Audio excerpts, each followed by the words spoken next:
Okay, hello. Hello. So, have you debated on call out before? No, this will be my first time. Great. Well, welcome. Happy to help you out with that. Got any questions? Let me Okay. know.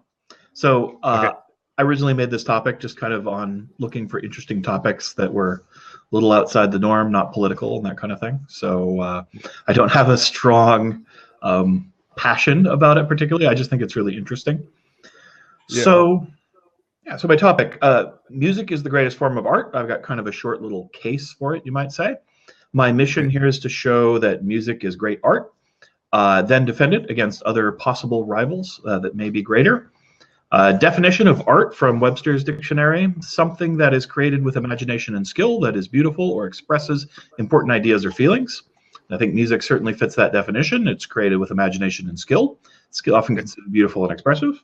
It's deeply emotional and moving for people, and it can convey both feelings and ideas. So I think it falls solidly in that category. So the real question is, why is it great or the greatest? Well, I've got six reasons here. First of all, music is popular. It is part of every culture on earth, which I find fascinating. They don't always have a term for it. They don't necessarily call it music or have a specific word, but all of them create and participated in it nonetheless as part of their culture. Worldwide, it is more than $100 billion a year of an industry, so it's pervasive all around the world. It is incredibly accessible. That's point number two, accessibility. While great music takes great skill, nearly anyone can and at some point in their life will make music. And you really need nothing more than your own body in order to create it. Number three, it is pervasive. Theatrical arts almost all include music as part of their performance. It is a significant part of movies and theater. It pervades all our advertising. It dominates the airwaves around us. Nearly every moment of the day, music is flowing past us. We're unaware of it. People carry recorded music nearly everywhere they go in their pocket. Not everybody, but most of us have some. So it is all around us all the time. Number four, it is primal. Most other forms of art have some kind of practical benefit to us. Visual art shows us reflections of the world around us. Theater tells our stories and communicates narratives that are important to us. But music is kind of unique. Its melodies, rhythms, they resonate with us. They have meaning for us, but there are very few counterparts in the real world around us. We can perhaps say that, we hear the singing of the birds, but that's not quite complete music in the way we understand it. Somehow music seems intrinsic to life and spirit for us in some way that is difficult to fathom. Number five, it is powerful. A few other forms of art can make us feel like music can. It cuts to our emotional core, gives us joy, sorrow, hope, courage, love, anger, and more. This is why so many other artistic mediums also employ it to augment them. It's kind of like an emotional spice that gets added to other forms of art to give us stronger and more powerful feelings. And number six, it is varied. No matter how long music has been with us, new forms are constantly evolving that seem worlds different from the others that we've heard before. So from classical to rap music to industrial, ambient music, and so forth, each one is like its own world, all made of the same stuff, yet somehow so different in character that we find them to be worlds apart, even though they're all made of music and melodies and notes and rhythms. There seems no end to the expressive potential available in music. No doubt in the future there will be forms of music that we couldn't have imagined today. So that's my presentation. Yeah. Good job. It's good. Thanks.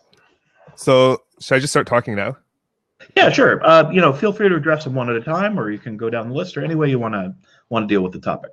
Yeah. So I guess I'm a bit informal in this sense, but actually like I'm Yeah, actually a that's good. music major, so this topic's really interesting to me. Oh, So fantastic. my livelihood will be based on music and that kind of stuff. So like Cool. but like what you said, like all your points, they make a very good case for music being a very universal form of art, right? Mhm. But it doesn't actually make it the greatest form, right? Popularity and universality don't make something great, and I think that's like the crux of my argument. So like one of the points that you cited was that music is a multi-billion-dollar industry around the world. However, there's many industries that are also artistic in nation that earn more than this, right? Like the movie industry, or I'll say the narrative industry, it earns far more than Mhm. the music industry. So in terms of just earning, if we just use earnings as a metric, music doesn't really measure up to other forms. And then another point that I found really interesting was the primal nature of music. So our instincts, instinctually appeal to music. Like we are attracted to music, But then I would like to say that like sex and food are much more primal than this, right? And they are both forms of art in their own right. Like adult entertainment is a very large industry. Like I'm not sure about the exact figure of how much it earns, but it certainly is in the billions of dollars.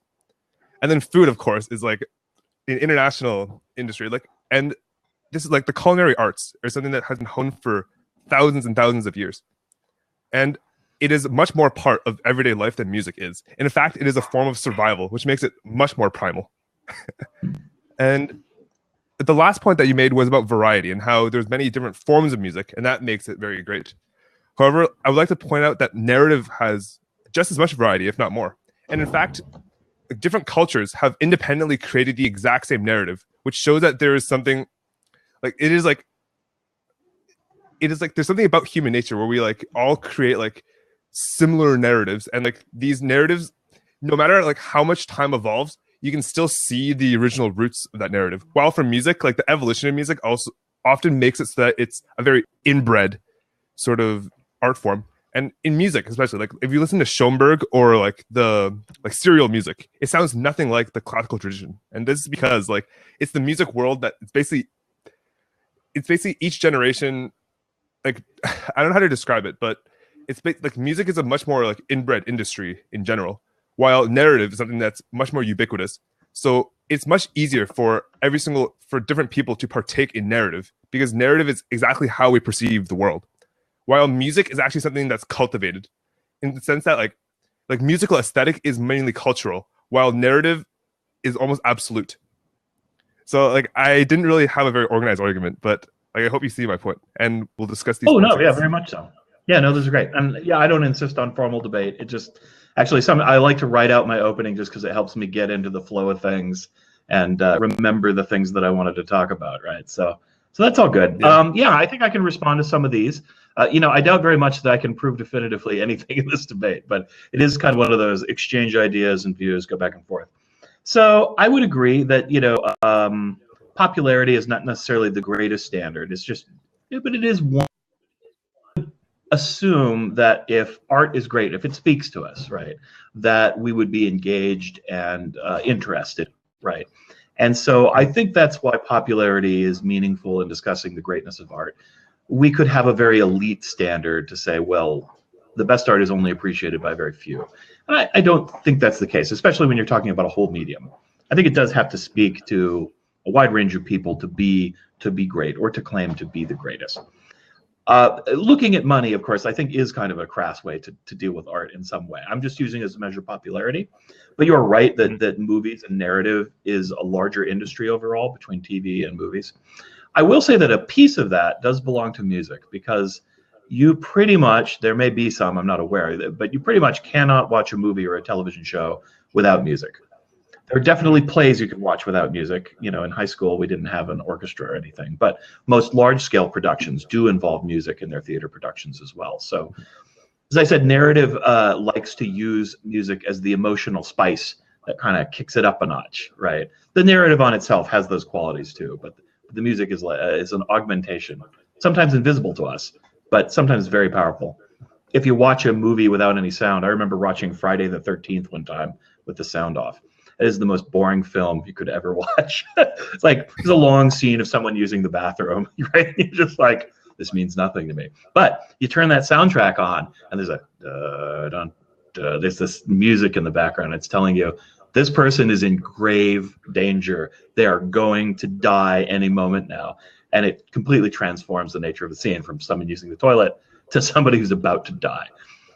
So I think that it's hard to separate. I mean, art is at its best when it conjoins, right? It creates the whole human experience, I think. Actually, if I go ahead. Yeah, we'll go back. Okay, so like you basically like presented a case where music supplements narrative, and that's very true. Like in both like musical theater and in movies, music, it really heightens the emotions of the narrative. However, I would also say like music, it immensely benefited from narrative itself, because at one point in the classical era, for example, like music was seen as an absolute art form. So basically, absolute music was music that was not supposed to have like a plot line, so to speak.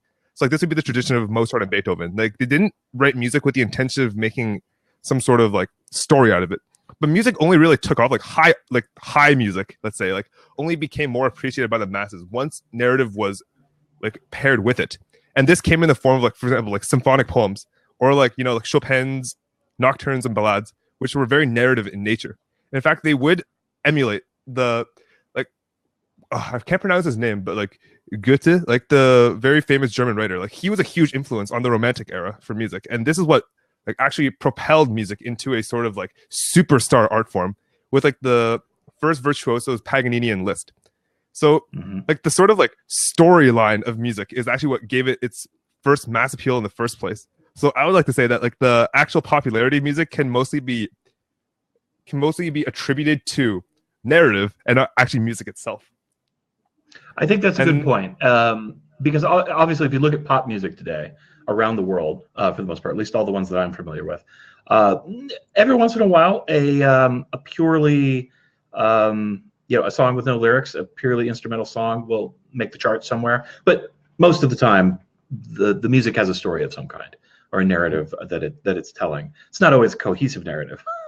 Sometimes you listen to lyrics and you're like, I don't really get what that's saying. But nonetheless, it's expressing words in a way that evoke narrative images in our mind, or cause us to imagine forth a story of some kind. So I think that's important, and it does beg the question, like if theater uses music, is that attributed to the quality of music? And if music were to use narrative, is that attributed to the quality of narrative, or is that part of the musical art form? I think you bring up a very interesting point there for people to consider. Let me move on to talk about the primalness of sex and food. I don't often think of sex as an art form necessarily, although I'm sure some people would disagree with me who are more experienced in these matters. But generally not. It's not one of the performance arts. Well, then again, maybe it is occasionally. But it's not as universal and pervasive, right? So I think on other qualities it lacks a little. Although it certainly has everyone qualities. has sex, right? Like everyone has sex. So like almost. well, okay, most people have sex, right? So like you basically you presented the fact that everyone can make music with their bodies as like a proof of like the universality and the sort of like primal nature of the art form. But in the same way, like every single person is capable of sexing. Like in fact, many people like they some people sing in the shower and other people touch themselves in the shower. So it seems very ubiquitous too. It's true. I'm just trying to get as to whether it's art, right? Because it doesn't have a performance quality most of the time. In fact, I mean, like art doesn't have to have a performance quality, right? Like fine arts don't have a performance quality. Like you don't perform a painting; you're just there to enjoy. That's true. You create it. I don't know. I have some qualms about it being classified as an art in most of its instances. I often find it's best engaged in when you're not worried too much about aesthetics. But food, I think, is a very good counter. It is extremely primal, and it is very much an art form that people don't often think of as art, but it very much is. It involves a lot of very ephemeral qualities, and it has strong emotional appeal in many cases, and presentation and performance involved in it. And it is very primal for survival. But one of the aspects I wanted to illustrate of primal is let's say, a quality of mystery, something that we don't quite understand. We know and we feel it, but we don't know why. We understand why food tastes good. We have taste buds. They stimulate parts of our brain when we eat them. It's a very direct survival mechanism. But how does music help us survive in any way? Very few that I can see. And how does it, why are we wired to love it so much when it's not part of our survival? Or what elements does it have? It's very mysterious in that regard. That's one of the primal aspects to me, and probably the thing that makes me most fascinated by music. Every other form of art I can rationalize in some fashion, but I have a very difficult time rationalizing the appeal and the really deep appeal that music has to people. Okay, so like what? It's actually very interesting, right? Like you basically say that like music isn't essential to our survival, and that's very much true. However, cooking isn't actually essential to our survival either, in the sense that you could just eat the raw ingredients and then still like sustain yourself. So the reason why we do it is actually because like we innately like it, and we like it because it's evolutionarily beneficial. Like because music, like in musical study, like there's something called affect that is studied. And for example, like there's a very famous case of this lamento bass that's present in music. So it's a descending musical line, like oh, and basically in every single culture has been associated with crying and with anguish.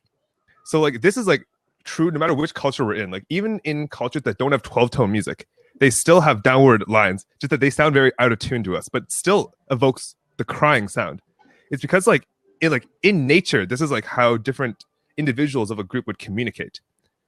And in the same way, like food, like cooking, it came as a way for like different tribes to express themselves with others. It was like a form of diplomacy. So like both of these like art forms, like both culinary arts and music, they became separated from the sense of survival. Like at one point, like music could actually help you survive. For example, like a battle cry, or like some sort of like a whistle for a formation. But then like now we don't need that. And in the same way, we don't need to like cook in very elaborate ways. However, like this is just something that we enjoy because it's part of our nature. And I think like both of these, both music and culinary arts, both to show like how art becomes separated from our primal nature. But the thing is, like narrative at no point has been like beneficial for like our survival.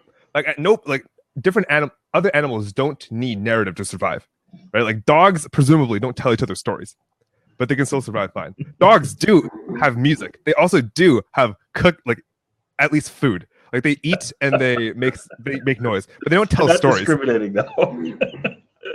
Famously so. That's an interesting point. Now, I would disagree that narrative is not necessary for survival because I always contend that human beings are an innately social creature. And because we're innately social creatures, communication is absolutely important. Dogs do have a level of communication. It's just more rudimentary.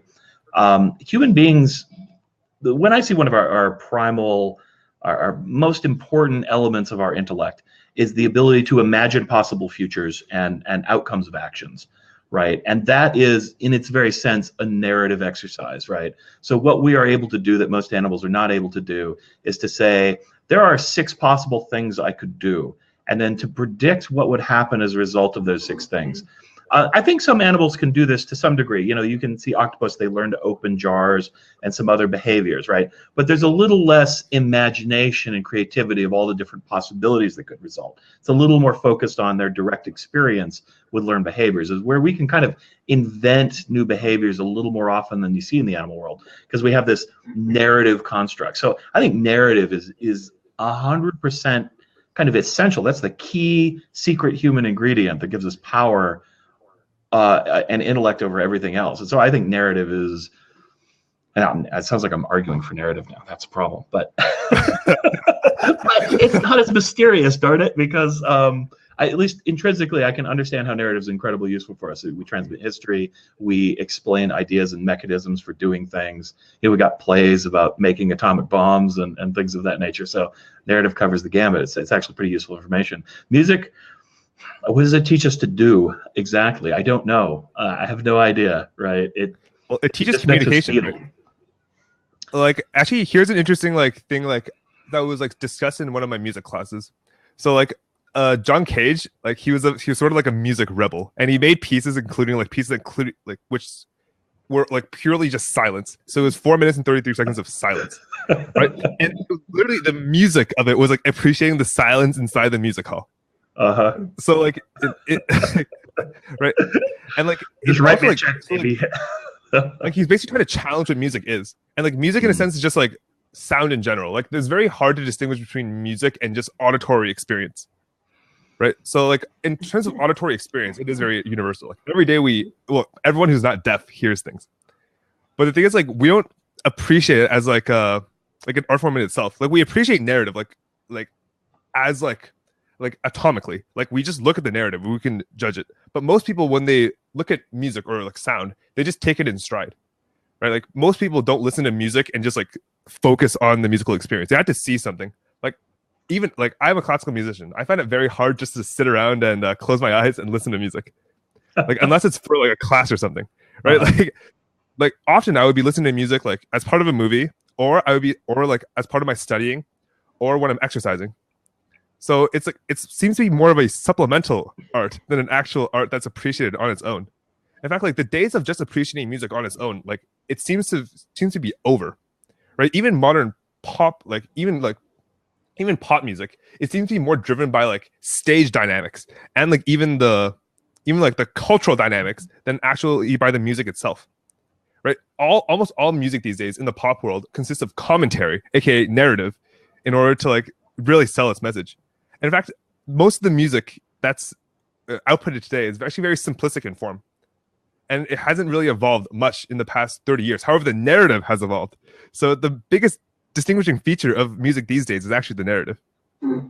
Yeah, I think you have a pretty good point there, actually. I will say, it's for expressing this. I do sometimes listen to music and just totally. In fact, some music to me is so powerful it takes me away from whatever I'm doing and makes me mentally journey inside the sound. And I will close my eyes, or I'll stare at something, but will not see it because my mental attention is focused on the patterns and the sounds that are intrinsic in the music I'm listening to. So there's some music I can't listen to while I'm working because it just distracts me because it's so interesting. There is also music I listen to that's perfect for working because there's not a lot to it.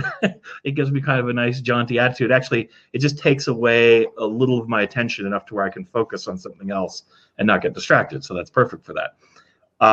It's kind of brain hacking with music sometimes. But I don't know. Yeah, I do follow it. Now, I will agree that a lot of it becomes more simplistic. Now, I'm a big fan of like Frank Zappa and some other, kind of more avant-garde forms of music. And I like them because as you listen to them, you're like, oh, and there's a little thing going in the back. And there's like 6 different patterns kind of all weaving together going on. And that's the kind of thing that my brain just loves to sit there and meditate on, I guess. I can't say I understand the feeling, but it really is pretty mystical for me when that happens. But I would agree that most people don't use it for that. It's a little bit more background or just an emotional soundtrack to our lives, you might say. We've become so inculcated by the idea of movies and televisions that we've patterned our life after them to some degree, and use music as the soundtrack for our narrative rather than of its own accord. Yes. It's a good point. I think I'm losing here.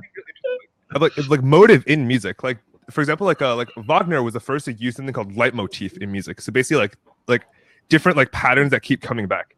So like what we would call like a riff. Like this was invented in the Romantic era after the inclusion of narrative, and like the exact mechanism was that it's models like operatic literature. Right? In opera, like different characters have different motifs that follow them. And inside today's pop music, we have different little like motifs that like sort of express different feelings or like different ideas.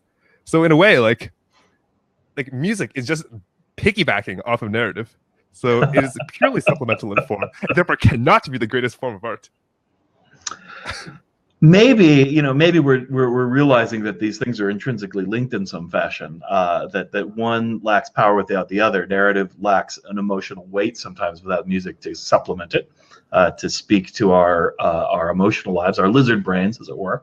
As where music on its own lacks the intellectual content that satisfies our frontal lobe, right, and makes us work on that level, right? So perhaps it is a pairing of the two that is ultimately the most powerful and the greatest form of hybrid art. I'm willing to settle on that as the outcome of the debate, because I think you make some very persuasive arguments.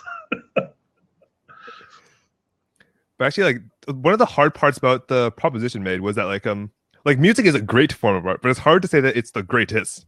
And because I could always I always like quibble about like how one aspect, like basically it's not best in any one particular aspect, and it's also not the best overall in any sort of like absolute sense. While like it's a much easier case can be made for narrative just because of the how narrative is formed. Let me on my qualities here, and let's see if I can evaluate based on my criteria. So popularity. I think both music is incredibly popular and narrative is incredibly popular. Narrative may have a little bit of an edge here. Is perhaps more ubiquitous. After all, we've got no music playing, but we've got lots of narrative in this debate, right? Number 2, accessibility. We find both of these things around us. You don't very, very much for narrative, but I would say that narrative performances as art take more investment than music does. You can just kind of crank up a musical riff by right? But to have a narrative requires a little bit more effort and work, right? It is a little less accessible in that sense for us, a little less portable, a little harder to consume while, say, you're jogging or reading a book or something like that, right? It's hard to like narrative can be like, we can take in narrative both through our eyes and our ears, but music can only be enjoyed through our ears. So deaf people cannot enjoy music.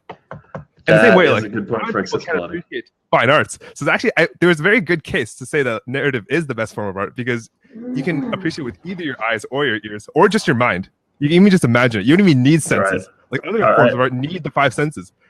Like narrative doesn't even need sense. All right. I'm giving it to you on accessibility. That's pretty good. All right, pervasive. At best a tie, but you still probably have a good case. Primalness. Boy, I have to say the lizard brain is more primal than the frontal lobe. So it may have an edge. Well, like, I would like to say that primality is not a good indicator of the quality of art. I tend to feel art on an instinctual level to some degree. Like, to me, that's why it has a quality over purely. On an instinctual level, right? We both feel sex very strongly on an instinctual level, but we both agree that it's not the greatest form of art. So I think we could easily discard this criteria. I listen to a lot more music than I have sex, but my wife is laughing in the background at me. Okay, I don't know. I think I have an edge on primality. Powerfulness. That's a pretty strange, category. I was describing its emotional impact, which I still tend to think is a little stronger than narrative. But narrative, of course, is powerful in other respects, right? Variety. They both have a great deal of variety, but I would agree narrative can take on a wider range of forms. So I'm going to have to concede the debate in this case, that music is perhaps not the greatest form of art, that narrative may win. Great though they both may be. I guess I will rest your case for you. That was an interesting discussion. Thank you very much for participating. I thought it was awesome. And thanks for bringing a lot of actual musical knowledge. I'm not well versed in as you are, schooled in the musical thing. Yeah, I played drums in band. That's about it, So I mean, I think drums were actually the first form of music. Like percussion was the first form of music. So in a sense, like drums are the most primal form because we have heartbeats, we have footsteps. It's true.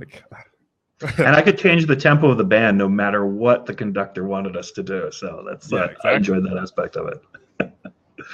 All right, well, man, been a pleasure talking to you. Welcome to QallOut, and I hope you have more fun debates. By the way, since we're gonna probably end this one early, I'll give you a final chance to say a few things. But when you're done, we can hit the little end debate button at the top, and away we go. Okay, so actually, I have some questions for you. Oh, okay, sure. So usually every day, how many different people are online? Because I want to be able to find debates whenever. Because yeah.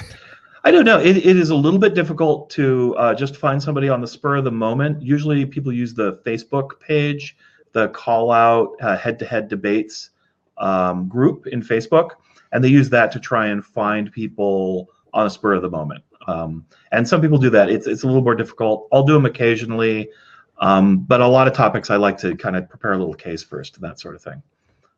So you'll find some people like to schedule and some people like to just jump in. There's usually a few that, hey, does anyone want to debate tonight? Then the trick, though, is to find a topic on the spur of the moment. So it's good to have a few kind of in your kit bag that you can say, how about this? Yeah. So I would say there's just a few people at any given time who want to debate right now. And there's probably, I don't know how many users the site has, but I'd say there's probably 30, 40 really active debaters and then a bunch of other people that debate on occasionally. So because the tournaments will have up to 128 people in them on the first round. So there's at least that many or more users. But some people only participate those and they don't do them kind of day to day. Okay, thank you. You're very welcome. Great pleasure debating with you. Yeah, it was very nice. All right, thanks.